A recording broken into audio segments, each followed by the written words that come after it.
अरे कापिला कुसावा हो कापिला काला सवाय अरे कापेली आमारा निहामारा रे लालनावा अरे कापेली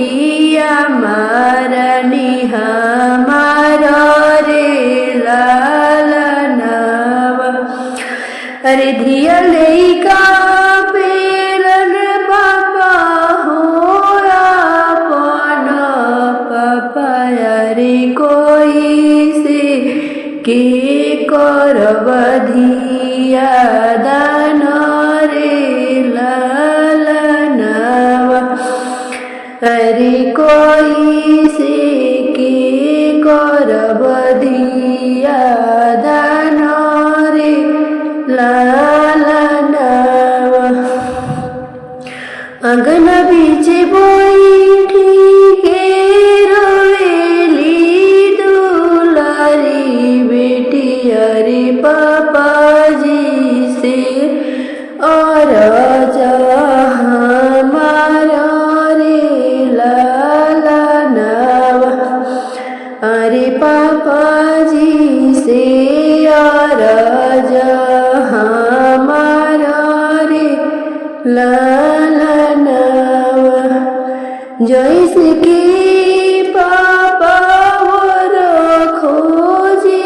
आईनी अरे ओइसे तू करिह धिया दान रे लालनावा अरे ओइसे करिह धिया तू दान रे लालनावा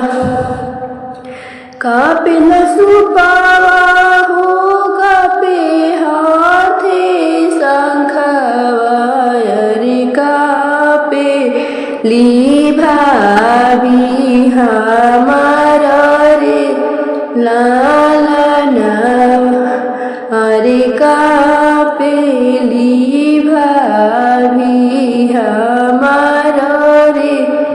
लालनावा बहिनी लइका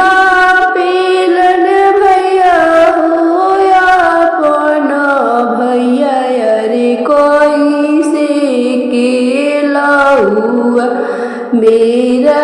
बिरे लालनावा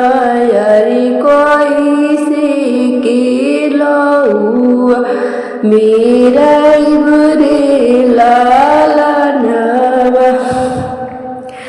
मारो बीचे खड़ा हुई रोवेली दुलारी बहिनी सुना भैया और